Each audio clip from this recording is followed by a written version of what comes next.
muri yeZimbabwe nyaya ndiri kutambireko zvine zvinosirisa vanhu kuZimbabwe makadhakwa zvisingatomboite. Ndiri kunzwa kuti kune vapfana vakunzi vakatumwa vakaenda kunobhomba imba yamadzibaba oshanduko. Chii chakadaro ichocho zvinaye maZimbabweans? Takatarisa vanhu imimi muri vanhu vari right here. Ungabvuma kutotumwa nobhomba mumba mumwe namumwe munhu atogara mumansion okutuma kuti iwona unobhomba imba yemunhu ari kutozvitamburirawo zvake muZimbabwe ari kutotraya kuti zvinhu zviite nani because of vamuwirirane panyaya yemapolitical ideologies enyu. Chii chakadaro ichocho? Muri right here maZimbabweans imimi. Ivo vafana ivava vakanyatsobva kupi? Vakabva kupi? Handifungi kuti muZimbabweni anonyatsofunga semunhu angabvuma kunzi aende kunopisa imba yemunhu akaita samadzibaba oshanduko. Out of all people mwambati yamadzibaba oshandukowo zvake munhu oti ari kutotraya. Imi vanhu imi mbonditauriremi madzibaba oshanduko anombobvera vakaenda paballot paper kuti vari kukwikwidzana naMnangagwa. Hazvina kumbobvera zvakaitika izvozvo. Saka chavari kumutambudzira chii iye ari mwana weZimbabwe chaanonzi abhomberwa imba yake? Vakomana vapinzwa basa vachinzi varakashi. Saka I think ndokurakasha kwacho. Takambobvunza musoro tikati chinonzi murakashi chii? Chinombonzi murakashi chacho chii? Irombe. Irombe ndizvo. Saka ndo mabasa eurombe wacho. Chipotaiso kuti mari dzacho dzavanenge vachipiwa pakuita izvozvo chii? Ni mari. Kungotsvaga dzvene kuda kungofarira. Bosi zvinhu zvacho ukazoona kuti let's say wabatwa unoita sei? The funny thing chandakatoona chinoitika kuZimbabwe ndechekuti nyaya yekupiswa kwemba iyoyo yamadzibaba oshanduko.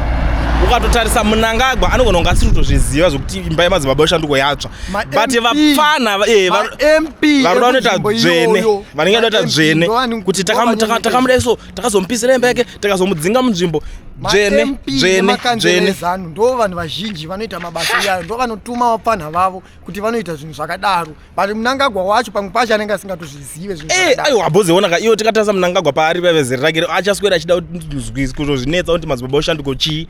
Anongoti aiwa vakaita sana madzibaba oshanduko haana basa navo. Asi hakusi kuti iye haana vake hwake vaanoda kunyudza. Hatoriwo nevake vanoda kunyudza. Pane vanhu vakaita sevevai ma-MP eZANU-PF nemakanzela ndo vane chekuita nenyaya iye. Ende dhiri ro rinenge ratoitwa usiku. Ndo zvakamboitika. Hanzi 12 o'clock ndopa zvatanga. Handi wakaona futi magezi eimba yageza. Zvakatoitika usiku futi.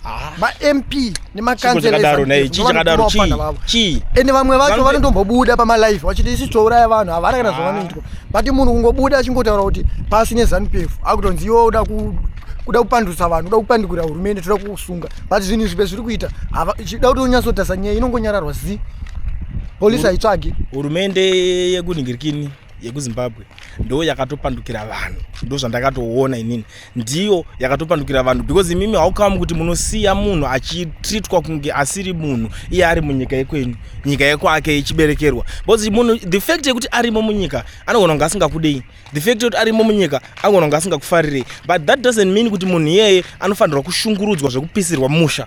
We don't tolerate such nonsense. Mnangagwa aifanirwa kuseta example oratidza kuti achinja ava a changed person, atry kutransforma kuchinjawo unhu weZANU-PF. ZANU-PF toiziva kuti imhondi imbavha vaurayi zvese handiti. We know that kuti it's a terrorism, it's more like a terrorism organization yekuti vanotongo chikidzira vanhu kuziva kuti isusu tinotonga neintimidation, tinobata vanhu, tinoita sei. But not in this era kuti toramba tichiri panguva iyoyo yekuti munhu anotosvika pakupisirwa musha. This is unacceptable.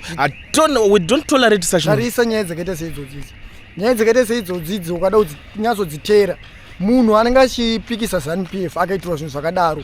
Nyaya idzodzo hadzitombofambirwe, dzinoignorewa. But munhu kana ari munhu weZANU-PF akaitirwa zvinhu zvakadaro, unoona vakomana vacho vanomhanya zvekuti unongona apapereka na 3 days kuti pabatwa vanhu. But zvakaitirwa munhu asiri kuda ZANU-PF, nyaya idzodzo haudzidzwe kwedzinoenda nako. Dzinobvenza tofarana. But for the why? Aiwa. Ndo zvinhu zvati kuramba izvozvo, ndo zvinhu zvati kutoramba. Onaka Mnangagwa kugara mupresident's office iye hazviroti wakune unofanira mushandi wedu togara tichizvitaura. Mnangagwa mushandi wedu. But Mnangagwa manje akutoona nge iyeka ndiye baba vedu. Mnangagwa mushandi wedu chiprotecta ma-citizens wo kana chiprotecta maningini zvafana like people like ivo vacho vakaita sana Mutamba havaitori sinyaya iyo havatomboitori serious kunzi munhu wacho munhu apisirwa obva wanzi uri police commissioner. It doesn't make sense, guys. Mapurisa muZimbabwe anotya munhu akapfeka hembe yeZANU-PF. Kungonzi munhu ndi MP vanotomutya munhu iye havana chavanomuita. ZANU-PF yacho ichiri kumuda havana zvavanomita. That's why vachizotaura kuti tisi mutemo. Ana Mutamba veye zvingoti zvanhu zvakangogadzikwa pepe zvimudhuri zvezviyo. saka patobuda tizoti ibvai ipapo munofanira kuenda kunotsvaga mamwe mabasa, dzokerai munorima, maakuti aiwa maakutivenga, mazonyanya kuti ataka, mazonyanya kuti dai so. Aiwa izvi zvanyanya izvi. Zimbabwe inotori nyika yedu. Ndosaka madzitateguru, ana sekuru, ana baba, vabereki, hama neshamwari whatever vakaenda kunorwira nyika iyoyo kuti munhu wese asununguke, vaitira kuti kugarikewoka. Saka woti munhu onzi iwo wodzoka nzimba yapisirwa kunze kwenyika kwacho hakusi kugarika, munhu ari kuzvipira kuti ndoda kungoshingirira ndiri munyika mangu. Chirege dzaititese tininge bhozi nyaya iripo irikunyaonetsa paya iri kutoti panyanya kuningirikana dzishoma nyaya dziri kunetsanwa paya patakazvitarisa, nyaya yemapolicies nenyaya yecorruption dzenyu idzodzo ndo pane nyaya hombe chete mufunge. Hapana kana nyaya imwe hombe stereki ndomboripo paya, but imimi muri ameno zvigananda zvacho right, zvigananda zvindomdomu zvevanhu. Nezuro patori nerimwe pepa rakatolika rakabudiswa 20 miliyoni yenzi yakarohwa kubva matanga, vakatomhanya fake. Unoti fake chinhu chausiri kuziva kuti chakatanga sei, uri kungomhanyira ungonoti fake, mari yotonyura, mari yenyika. Uri kurwira chii chauri kubenefita pakufake. Woti inyaya yengani dzemari dziri kunzi nyika akarova mari yakati kopudiswa mapepa olika yonzi fake. Vese anachivhayo veye mapepa ayo ingonzi fake. Saka chemukurwira chii? Zvakadhakwa mani, ndo nyaya yati kuramba iyoyo. Ndosaka sometimes ndititotayo toda tonorizina, ndototanga tosatoteerera, ndototi hanchatoteereri zvizvi zvikutoningirina, ndokupenga stereki, unotijairira zvisingatomboiti. Vapana vacho vese vari kutsigira Mnangagwa vese vapana veve.